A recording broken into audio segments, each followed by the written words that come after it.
अस्सलाम वालेकुम, मैं हूं नूरुल आरिफीन सिद्दीकी और आप देख रहे हैं मेरी जंग।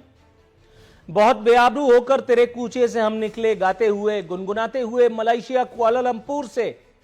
उस एक तारीखी फ्लाइट के मुसाफिरों की आमद बिलाखिर ज़हूर पजीर हो ही गई, जिन्हें किसी की स्मार्टनेस ने कतई रत्ती बराबर भी कोई फायदा न पहुंचाया। एयरपोर्ट पर आने के बाद सरकारी फुर्तियों का एक ना खत्म होने वाला सिलसिला शुरू हुआ। वो फुर्तियां जो मेरा ख्याल है कि किसी और मामले को संभालने के लिए दिखाई जानी चाहिए थी, वो मीडिया नुमाइंदों को कवरेज से रोकने के लिए सिविल एविएशन फलाना फलाना फलाना यानी बाल्फाज दीगर सरकार ने दिखाई। यहां तक हुआ कि मीडिया नुमाइंदों को कवरेज से रोकने के लिए हाथापाई तू तकार हुआ। मोबाइल छीनने की बाकायदा कोशिश फरमाई गई, मीडिया को मुसाफिरों से बात करने से रोक दिया गया ताकि कहीं उनकी जुबानी इस एक नादिर शाही रुसवाई का अहवाल आम ना हो जाए। तो क्या यह कोशिश कामयाब हुई? तो क्या यह खिजालत मिटाने की ये जो हरकत की गई थी, इस कोशिश ने हमें यह बताया नहीं कि आने वक्त इस वक्त जिन लोगों के हाथ में है वो केपेबल ही नहीं उस एक जिम्मेदारी के, इन्वर्टेड कॉमास में समझिएगा जिम्मेदारी को, जो उन्हें जबरदस्ती थमाई गई है।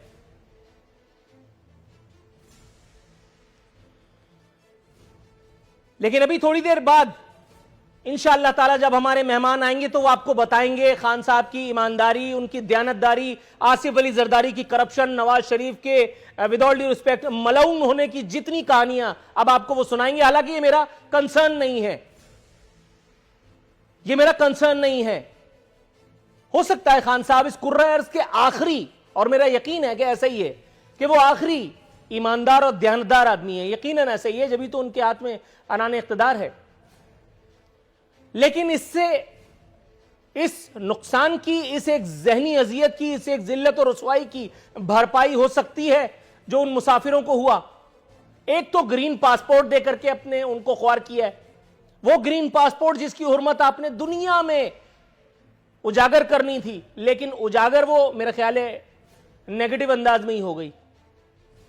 लेकिन अभी थोड़ी देर बाद इंशाअल्लाह ताला हमारे मेहमान आपके साथ होंगे, तो आप देखिएगा इंशाअल्लाह ताला सवाल कुछ और जवाब कुछ और। बल्कि मुझे शायद नसीहत जरूर कराई जाए कि आरफीन साहब आप जब बोलते हैं आप पीटीआई के खिलाफ बोलते हैं। हालांकि आरफीन साहब के जितने program Bilawal, viceroy Sindh, peoples party, Nawaz Sharif, Shahbaz Sharif, Maryam Nawaz और इन तमाम लोगों की मुश्तरका फिरौनियत के खिलाफ हैं, उसका शायद अशर हशीर भी मौजूदा हुकूमत के हवाले से नहीं मिलेगा। लेकिन जो चाहे उनका हुस्ने करिश्मा साज करे। नाम नेहाद वसीम अकरम प्लस ने एक मर्तबा फिर अपने होने का सबूत देते हुए अपनी कयादत की ईमानदारी का बोरिंग गीत बेसुरा राग अलापा है, जिससे सानू की उन्होंने कहा है कि साबिक हुक्मरान नमूना इबरत बने हुए हैं। अपोजिशन का कहना है हुजूर एक दफा आपकी हुकूमत जाने दीजिए, आपके साथ भी यही कुछ होने वाला है।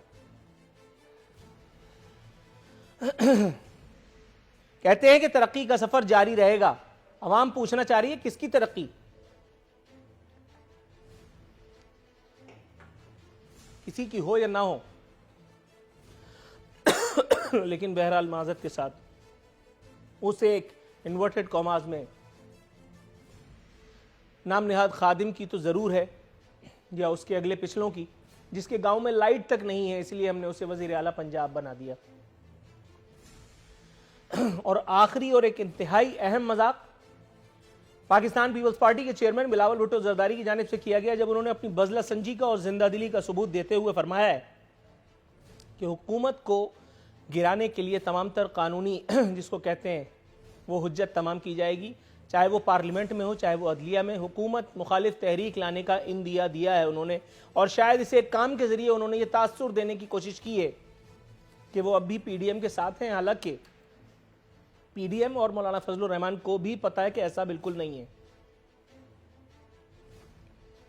सब जानते हैं कि हजरत बिलावल ने ये जो ताजा यू टर्न लिया है, ये दर हकीकत उसे एक मेडिकल एनआरओ की पहली किस्त अदा करने की कोशिश है जो आसिफ अली जरदारी साहब को मिला।